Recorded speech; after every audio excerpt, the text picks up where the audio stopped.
Maayong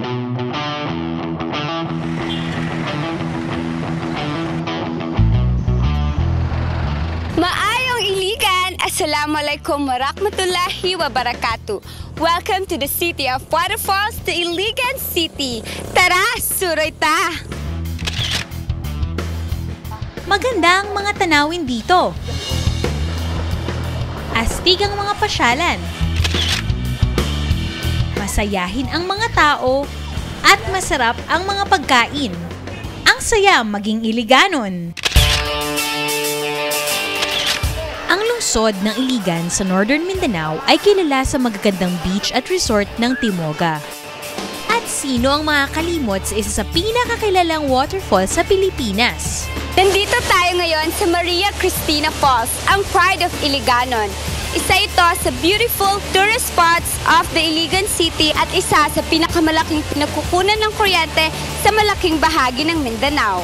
Nariyan din ang masasarap na inihaw at ang Cheding's Peanuts na kilala sa masarap na mani at candies na pampasalubong. Hindi maitatanging maunlad ang ekonomiya ng Iligan. Nandito rin kasi ang malalaking processing facilities ng mga transnational companies sa ating bansa.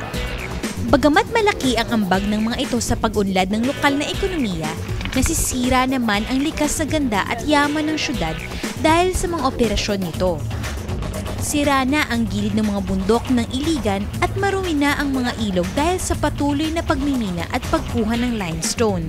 Bukod pa dito, nasisira palalo ang kalikasan dahil sa kawalan ng pagtatapunan ng basura ng lungsod. Itinatambak na lamang ang mga ito sa bundok o hindi kaya ay sinusunog. Ang mayorya ng populasyon ng Iligan ay binubuo ng mga Muslim at Kristiyano. Malaya sila nakapagpapahayag ng kanilang mga pananampalataya at nagkakaisa para sa kagalingan ng lungsod. Sinisiguro rin ng lokal na pamahalaan na ligtas ang syudad sa mga banta ng terorismo at sakuna. Nagtutulong-tulong ang mga Kristiyano, Muslim at Lumad upang mas lalo pang maging mapayapa at maunlad ang syudad ng Iligan. Balik sa inyo dyan sa Maynila.